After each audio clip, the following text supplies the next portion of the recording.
Bienvenue sur Parlons de votre mental, le rendez-vous pour venir booster vos ressources psychologiques et votre mindset en écoutant des invités inspirants chaque semaine. Vous souhaitez être performant dans vos réalisations personnelles, professionnelles, tout en étant bien dans vos baskets? Nos invités de la saison 3 nous partageront comment ils font pour développer leur confiance en eux, leur motivation au quotidien, leurs méthodes pour gérer les échecs, la pression, le stress. Ils témoignent sur leur capacité de résilience et leur détermination pour toujours aller plus loin, plus haut, en restant positif. Abonnez-vous, ce podcast va devenir votre vitamine pour vous doper vous aussi à vous dépasser pour réaliser vos rêves. Et si nous découvrions notre invité du jour? Bonne écoute à toutes et à tous.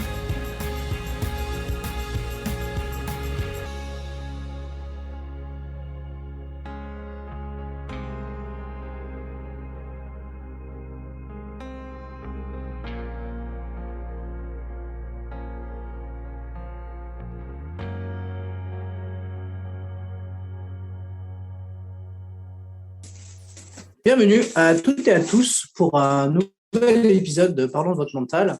Pour ce troisième épisode de la saison 3, je suis allé à la rencontre de Sarana Estrugo, une créatrice de mode qui a créé sa marque, Sidou, et qui est par la force des choses sa propre chef d'entreprise.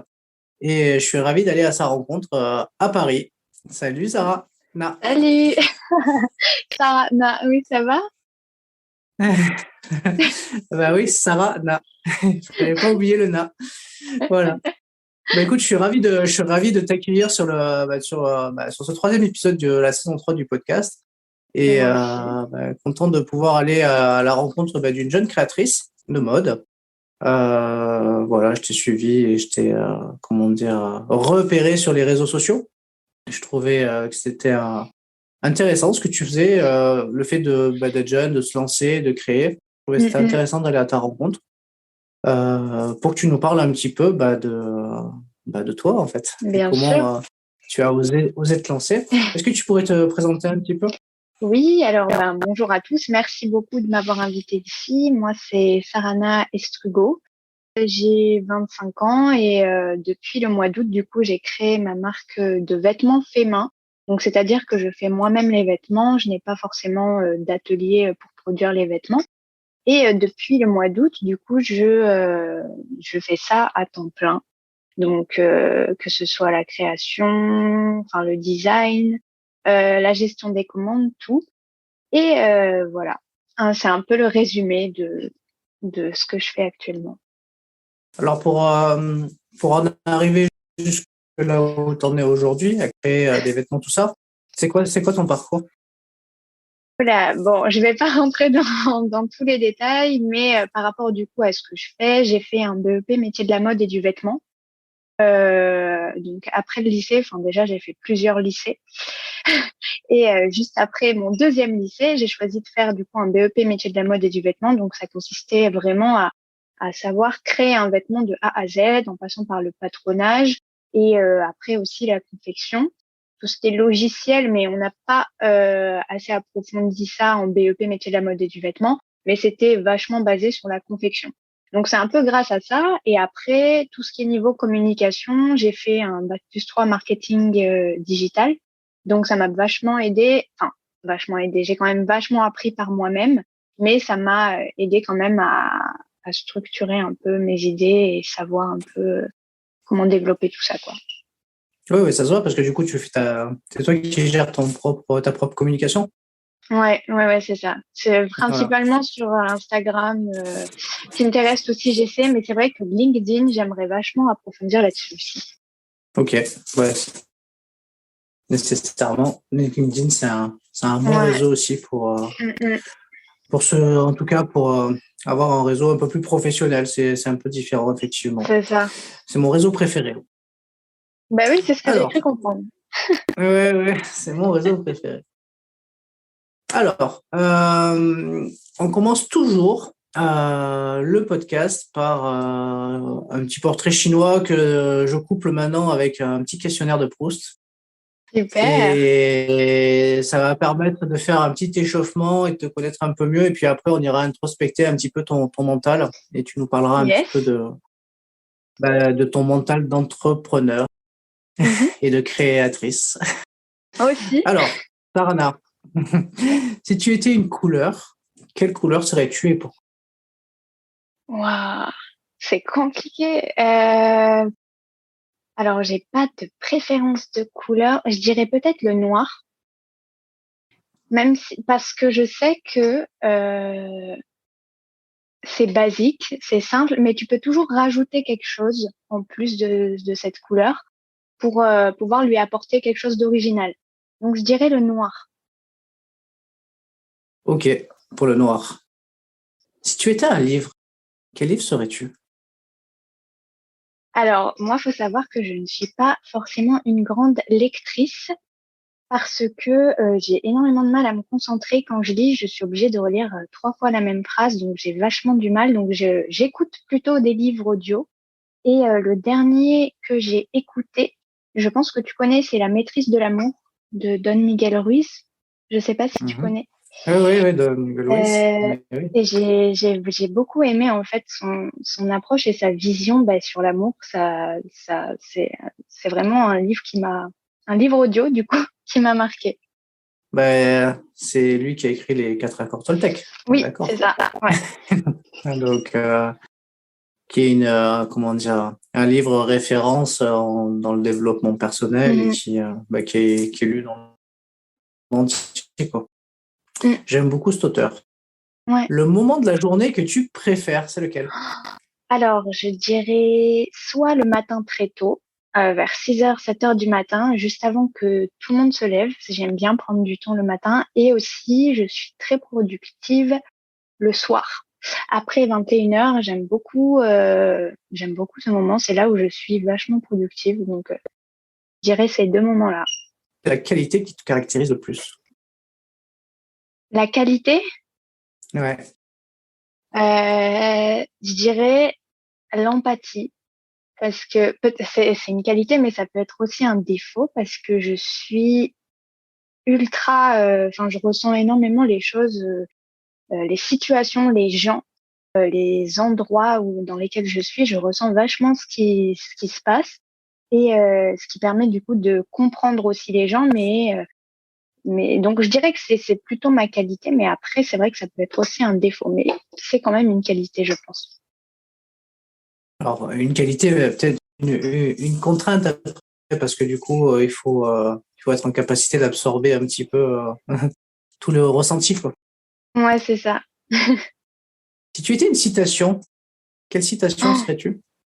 alors là, je sais pas du tout. Je dirais peut-être une citation par rapport au fait de rien lâcher, d'être toujours déterminé.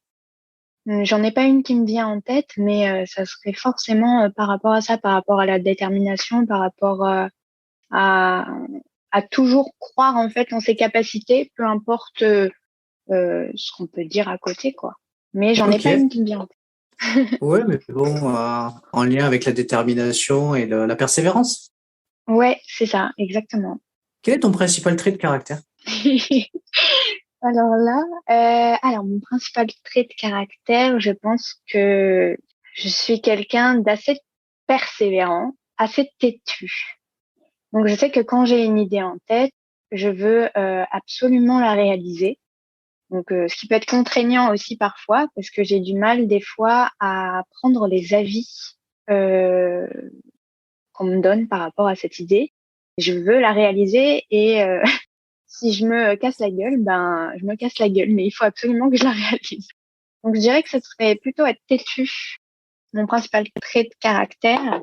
Après, il y en a d'autres aussi, mais je pense que c'est celui qui, en ce moment, me représente le plus. Ok, têtu. Ouais, têtu. Si tu étais une musique, quelle musique serais-tu? Oh, Chopin. Chopin à fond parce que je suis pianiste et Chopin, depuis toute petite, je joue du Chopin et c'est vraiment Euh, les musiques de Chopin, c'est les musiques du piano, hein, je parle, qui m'apaisent le plus, qui me détendent le plus et celles dont j'adore jouer le plus. Donc Chopin. Et toutes les musiques de Chopin. Et nocturnes de Chopin. Ok. Est-ce que tu écoutes des podcasts? Oui, beaucoup. Si tu devais citer un podcast que tu aimes bien écouter, ce serait lequel?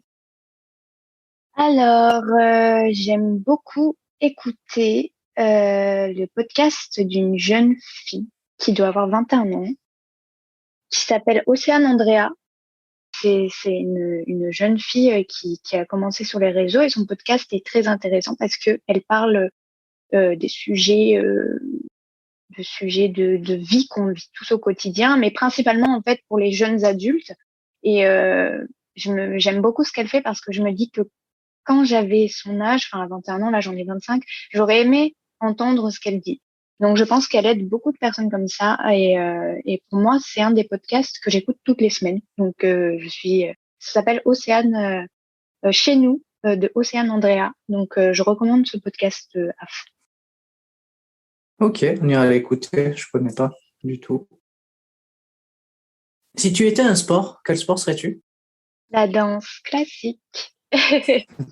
Ah bon, parce que c'est ce qui m'a fait ce sport. Donc, en fait, la danse classique, on dit souvent que c'est pas un sport, mais ça regroupe tellement de choses. On t'apprend à te dépasser parce que c'est très très dur. Les cours de danse classique, c'est très dur. On t'apprend à être précis. C'est la base de tout, la danse classique, de toutes les danses. On t'apprend à vraiment à gérer ton corps et je pense que ouais, si je serais cette danse, si je serais un sport, je serais la danse classique parce que c'est un mélange de force, parce qu'il faut énormément de force, un mélange de contrôle et un mélange aussi, il faut savoir être élégant. Donc je trouve que ça me correspond le mieux. Oui, et puis c'est du sport, mais c'est aussi de l'art en fait. Voilà, exactement. C'est ça, c'est un mélange. Allez, là, une petite dernière. Oui, Quelles sont tes sorties préférées? mes sorties, Tes sorties, tes loisirs préférés? mes sorties préférées.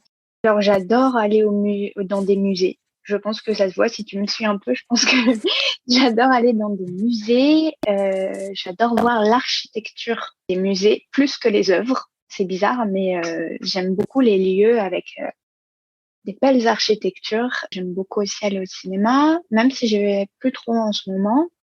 Et j'aime tout simplement me balader dans la rue toute seule. Genre, j'aime beaucoup me balader, regarder les gens, m'imaginer ce qu'ils font. Enfin bref, voilà. J'aime les choses simples. Ok, ok. Écoute, alors merci pour ce petit portrait chinois couplé à notre questionnaire de Proust réduit. On va parler un peu de ton mental, de ton parcours. Pour à ce jour, il t'inspire quoi? Au niveau de la santé mentale, Non, ton parcours déjà, ah, ton parcours en lui-même. ben, que c'est vachement, j'ai, que je suis passée par plein de chemins, en fait. J'ai vraiment touché à tout. Et et avant, j'avais du mal à dire que c'était bien, mais maintenant, je suis contente de dire enfin, que chacun a son parcours et que je suis contente d'avoir pu faire beaucoup de choses différentes et d'en être là aujourd'hui. Et peut-être que ça sera différent après, mais je suis super contente d'avoir eu des hauts et des bas, pouvoir arriver ici. Ok. De quoi tu es le plus satisfaite? Euh, de quoi je suis plus satisfaite? De pas avoir lâché prise, de ne pas avoir abandonné en fait le processus de ne pas avoir abandonné tout simplement d'avoir toujours pas cru en moi parce que c'est un peu bateau de dire ça, mais d'avoir vraiment cru en mes capacités, même si sur un moment j'arrivais pas à exprimer ce que je voulais faire. Ben là, j'arrive à exprimer ce que je veux faire et pour moi, je suis fière de ça, de pouvoir créer surtout. C'est ça, créer, partager, créer. Si je te dis rendre possible l'impossible, est-ce que ça fait écho? Ah oui, oui, oui, bien sûr. Je pense que chacun peut rendre possible l'impossible du moment où il est assez déterminé en fait. C'est qu'une question de détermination, de vouloir faire les choses, de vouloir d'avoir, je dirais pas d'avoir confiance en soi, mais d'avoir confiance en ses capacités. Même si on n'a pas confiance en soi à soi, on peut avoir confiance en ce qu'on sait faire, ce qu'on peut donner et voilà. Pour moi, ouais.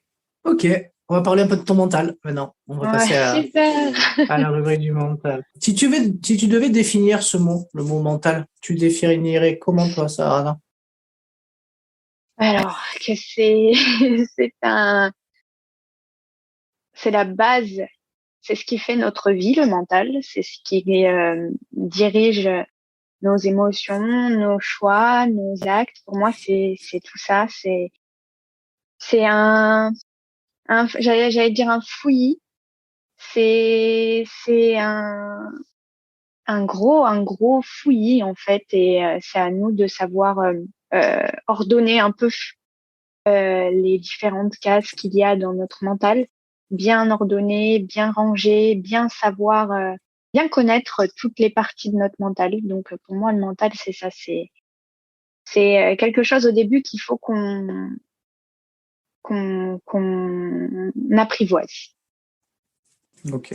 Si tu devais définir une personne qui a un bon mental, tu la décrirais comment, cette personne?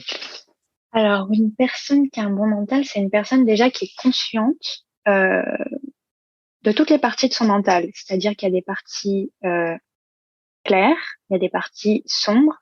C'est une personne qui est consciente de ses qualités, ses défauts par rapport à son mental, de ce que son mental, pardon, peut faire, enfin parce que notre mental, il peut nous faire des choses qu'on ne contrôle pas, tu vois. Donc pour moi, c'est une personne qui gère son mental en fait, qui n'a pas peur aussi de parler de ce qui va pas, qui connaît entièrement ses états d'âme et son état d'esprit. Pour moi, c'est ça. Je sais pas Et si c'est toi, clair est-ce que ce que j'ai dit. Oui, c'est clair. C'est clair. J'espère que pour les auditeurs, ça sera clair aussi, mais en tout cas, pour moi, ça l'est. Est-ce que toi, tu te prépares mentalement? Qu'est-ce que tu fais pour te préparer mentalement, par exemple? Dans une journée, tu veux dire par exemple ou... Ouais, bah, qu'est-ce que tu mets en œuvre, toi, pour te préparer, alors que ce soit aussi bien pour une journée que, je sais pas, pour un événement, Hmm. ou tu m'as dit que tu étais pianiste, alors peut-être que, je sais pas si tu es passé par le conservatoire, ou si tu as passé des concours, ou si tu as fait des Alors, choses comme ça, mais. ouais, je suis pas passée par le conservatoire, mais j'ai fait des sortes de concours, enfin, devant des gens, quoi, enfin, des auditions, tu sais. Mais alors, et pour les spectacles de danse aussi, ouais. Donc, ben moi, c'est beaucoup j'ai besoin d'être seule un moment. J'ai besoin vachement, je suis quelqu'un, j'ai besoin de me ressourcer seule. Donc, par exemple, si je vais passer une journée avec 10 personnes, on va dire, j'ai besoin de un jour seul pour vraiment me ressourcer. Et du coup, moi, je dirais que c'est vraiment prendre du temps seul pour préparer mon mental, faire des choses que j'aime, des petites choses que j'aime. Ça peut être faire du crochet, je sais pas, écouter de la musique. Euh, je dirais faire de la méditation, c'est plus le soir, mais j'en fais pas tant que ça en fait. C'est vraiment quand j'ai des grosses crises quand j'angoisse que je fais de la méditation. Mais sinon au quotidien, c'est vraiment passer des moments seuls, écouter de la musique, faire des choses en fait toute seule, me retrouver seule avec moi. Ok. Si je te dis que l'enthousiasme est primordial pour le mental, tu en penses quoi? Je pense que d'un côté c'est vrai parce que si on est trop dark, si on est trop dans un mood triste, c'est horrible pour le mental. Et du coup, bien sûr qu'il faut. Moi, je pense que c'est un équilibre des deux quand même qu'il faut. Il faut pas être trop enthousiaste, pardon, parce que je pense que ça peut nous mener à être trop optimiste. Enfin, je sais pas. Je suis vachement dans l'idée qu'il faut un équilibre pour être entre guillemets heureux. Il faut un mix. Après, on peut jamais être totalement enthousiaste. Ça Voilà. dépend un peu des journées, des événements qu'on va rencontrer tout au long de son quotidien. Exactement. Donc, tu as déjà répondu à la question que j'allais te poser. Est-ce qu'il est important de se connecter avec soi-même? Je pense que la réponse est oui. Se Ah oui, connecter, c'est oui, être oui. seul. C'est être seul. Tu nous as dit que oui, être seul, c'était un moment, c'était important en tout cas. On Mhm. va parler de confiance. Alors, est-ce que tu es de nature confiante ou pas? Alors, oui. Alors, c'est très bizarre quand je suis avec des gens, oui. Quand je réalise des choses, oui. Mais j'ai toujours des phases où faire totalement confiance en moi, c'est très bizarre. Il y a, pour conseiller les gens, j'ai une énorme confiance. Pour réaliser des choses, je suis confiante. Genre, je sais que je peux faire des choses. Genre, j'ai pas de problème là-dessus. Mais des fois, tout, tout descend, tout redescend et je suis dans des phases horribles. Donc, ça dépend. Ok. Alors, du coup, la confiance que tu peux avoir, tu l'as construite comment? Ben, je pense, déjà, je pense grâce à ma grand-mère, à mes proches qui m'ont vachement aidée. Et je pense aussi de par les expériences et les échecs aussi qu'on a durant notre parcours. C'est surtout ça, c'est se ramasser et se relever. Je pense que c'est ça en fait qui euh, qui consolide la confiance et qui construit la confiance. C'est avoir la capacité de se relever tout le temps, de ouais, d'aller au-delà des déceptions et des échecs. Pour moi, c'est ça. Alors, tu parles d'échec. Donc, Mm. on parle aussi de droit à l'erreur. C'est quoi ton positionnement par rapport à ça? On a tous le droit à l'erreur, on a tous le droit de se tromper. Il y a pas de mauvaise expérience. On a vraiment on a le droit c'est pas des erreurs de parcours, tu vois, pour moi. Genre, ça nous aidera toujours à savoir ce qu'on veut, à savoir ce qu'on veut pas, et c'est primordial en fait, l'erreur dans une vie, pour moi. Ok. Ah ben, c'est souvent des erreurs qu'on apprend et qu'on progresse, hein. Mm, Il n'y a pas de. exact.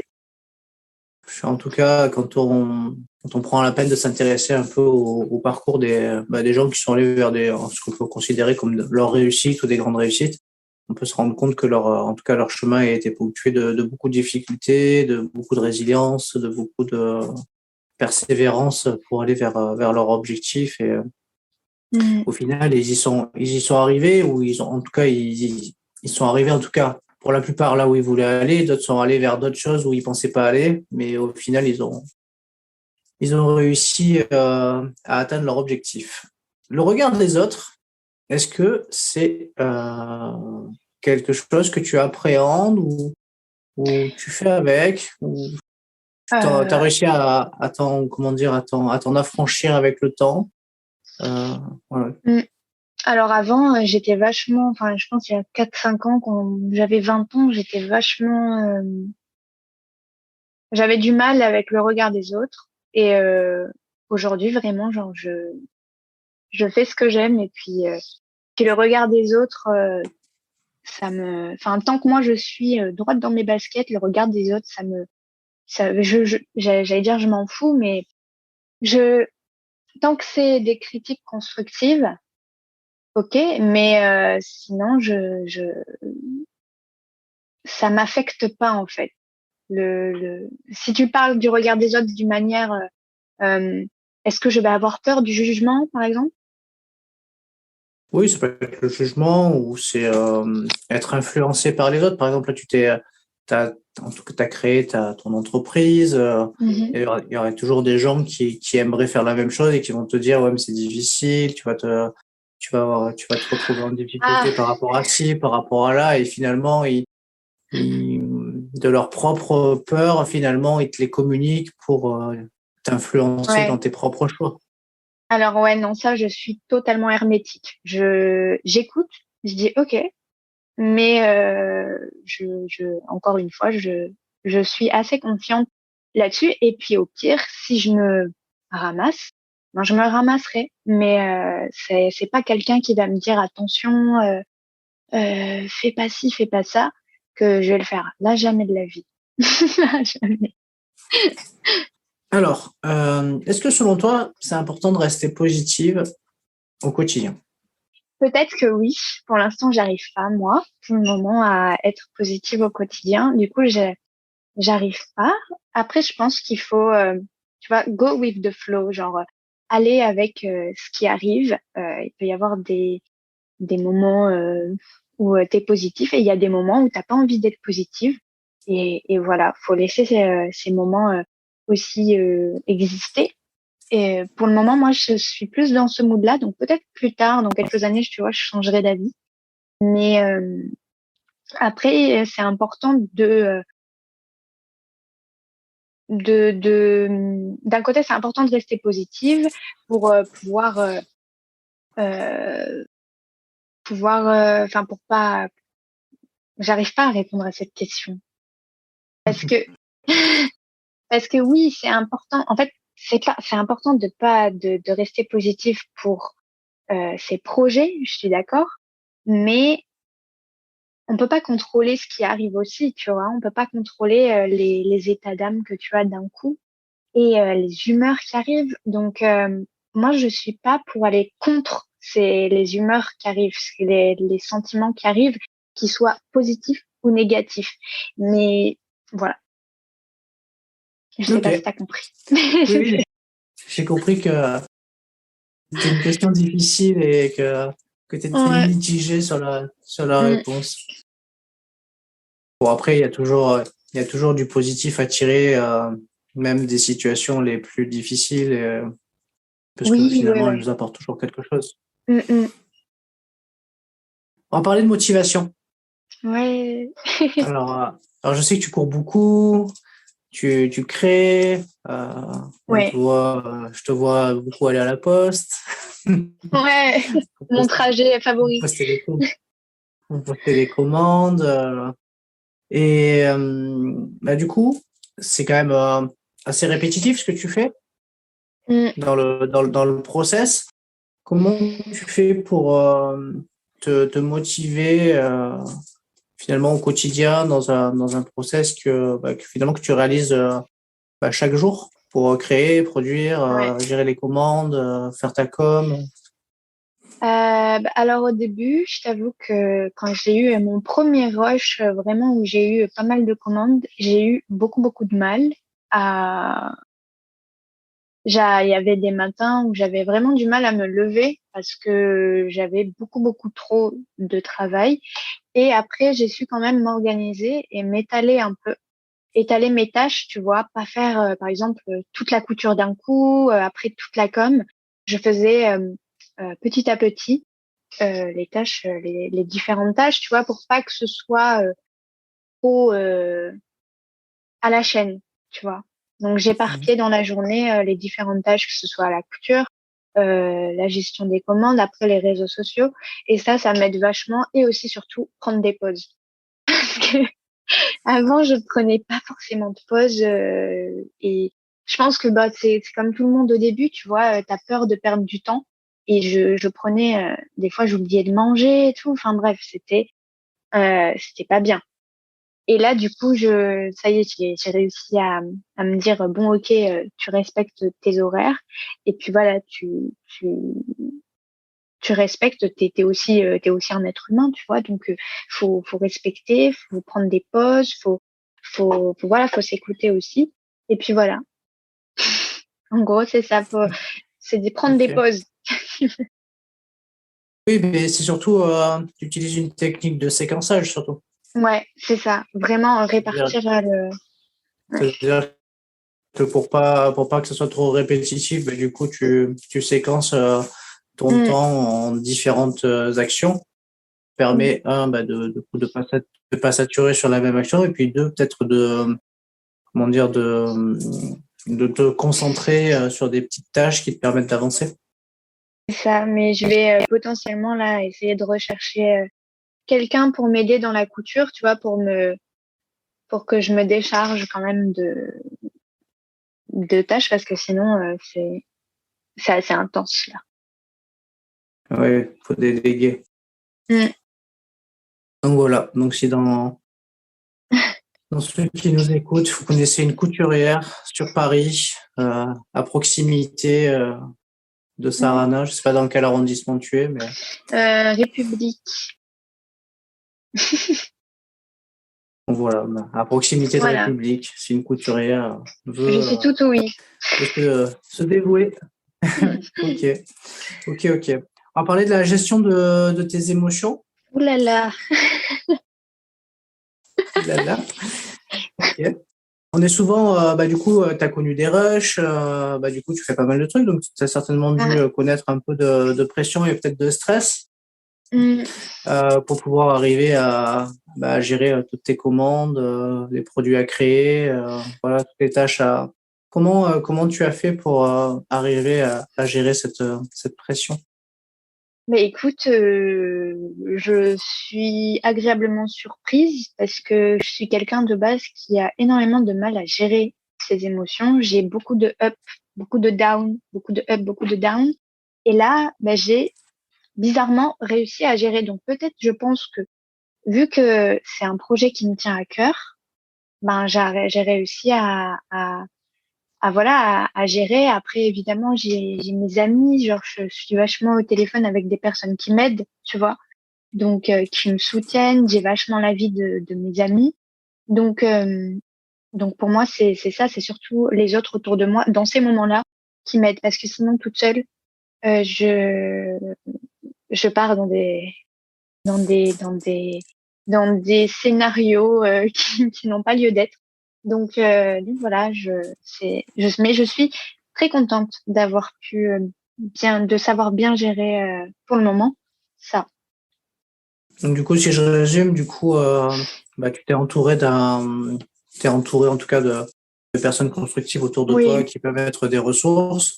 mm, Et ensuite, ta passion fait que, voilà, tu sais que, il faut, comment dire, faut pas se laisser assurer. déborder. Ouais, Ouais, ouais, c'est ça. Et donc, du coup, tu te focalises un petit peu sur les actions et finalement, ça évacue c'est ça. tout type de pression et de stress. C'est ça, le travail, c'est le Alors ça, travail. Après, la, la vie perso, c'est pas pareil.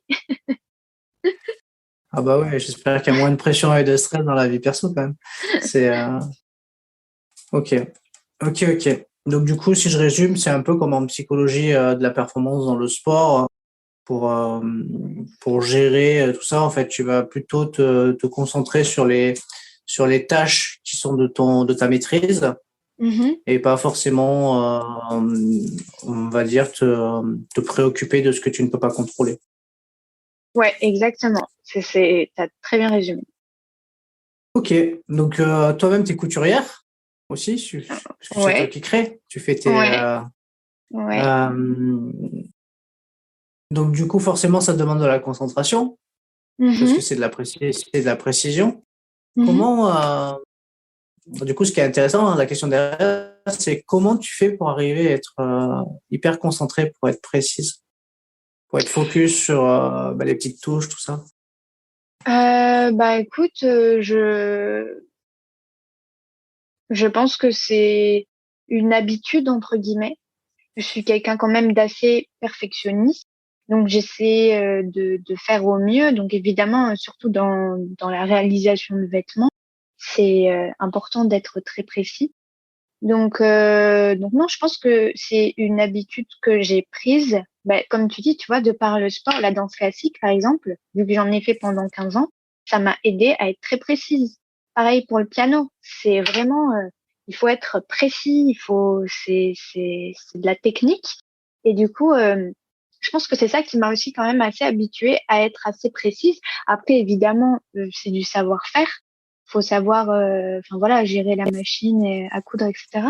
Mais, euh, mais, mais voilà, c'est ça. Et après, évidemment, quand je couds, j'ai mes écouteurs et voilà, j'écoute soit un podcast, soit je regarde une vidéo YouTube. Enfin, tu vois, ou soit je fais rien, mais voilà, c'est un bon moment. Ok. Alors, une de mes questions favorites, où j'ai souvent Mhm. des retours totalement différents, il paraît que pour avoir une force mentale, il ne faut rien lâcher. Qu'est-ce que tu en penses, Sarah? Moi, je suis pas d'accord. Parce- je pense que ben, encore une fois, dans la vie, tout est un mélange, tout est un équilibre. Et si tu ne lâches rien, tu pètes un plomb, tu vois. Je pense qu'il faut savoir lâcher prise, il faut savoir, tu vois, respirer. Il faut savoir laisser son mental respirer. Et pour moi, c'est important de ne pas. C'est quoi le mot exact que tu as dit? La phrase La force exacte? mentale. Pour avoir une force mentale, il ne faut rien lâcher. Oui, ben voilà, c'est ça.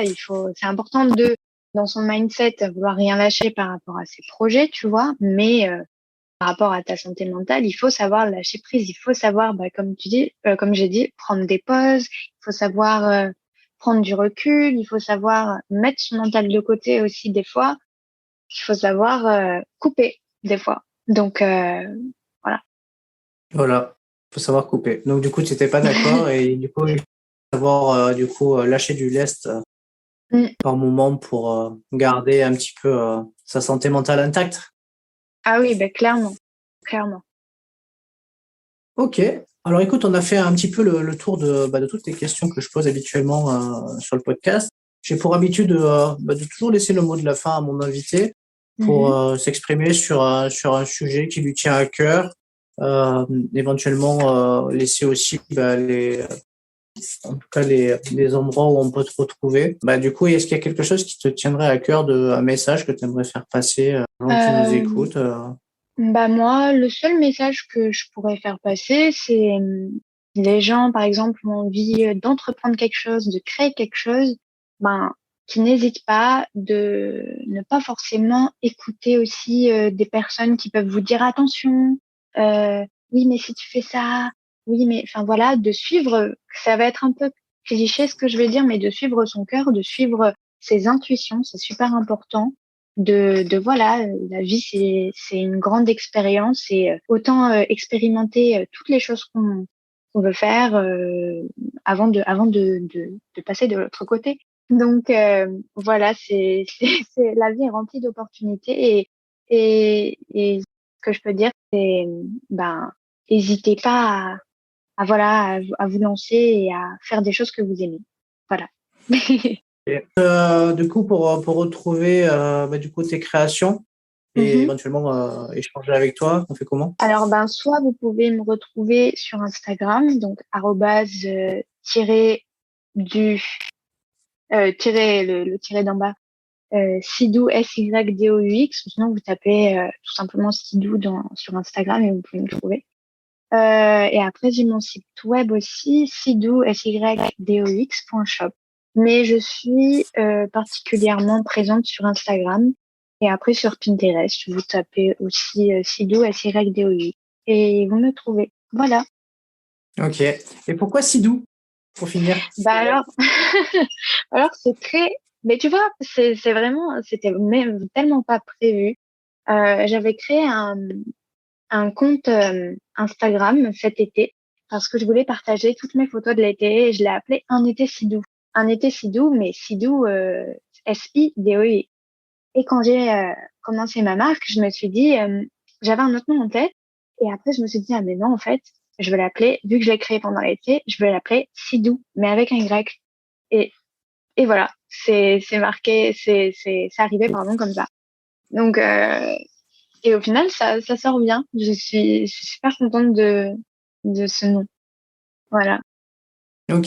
De toute façon, il y a besoin de douceur un petit peu dans ce monde. Donc, Exactement. si on peut porter des vêtements doux, c'est Voilà, déjà un bon premier. c'est ça. Ok, écoute, merci beaucoup, Sarana, pour cette interview, pour ton Merci témoignage. à toi. Je te souhaite plein de bonnes choses pour ta marque et pour, en tout cas, son développement dans le temps. Et puis, écoute, bonne continuation à toi. Merci à toi de m'avoir invité ici et surtout de faire ce podcast. C'est super intéressant, donc merci beaucoup. Avec plaisir. À bientôt. Salut, à bientôt. Si cet épisode t'a plu, tu peux le partager en me taguant ou en lui laissant 5 étoiles sur Apple Podcast. Tu pourras aussi être tiré au sort pour gagner un test OMSAT pour évaluer tes qualités mentales.